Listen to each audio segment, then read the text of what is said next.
I'll explain how to export professional videos for free on your phone now.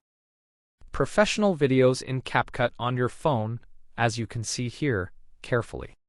First, you begin by editing this professional video carefully. After editing the video, you should of course proceed to export it carefully. Before exporting, you should go near the export icon, as you can see here, and click it carefully. There's another little icon, as you can see here, which we click on carefully to access more options. Click this, and you'll find several sections, as you can see here, such as you can adjust the quality, set the FPS, and choose the bitrate, as you can see here, for optimal results. Always set the bitrate to either 10 or 15. I choose 15 for best results. After that, always set it to 60 FPS.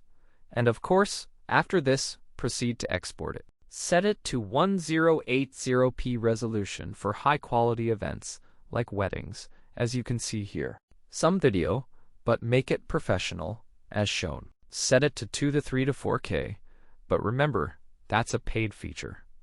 That's all. Now let's move to the next step carefully. Thanks everyone for watching. Wishing you all the best and goodbye for now.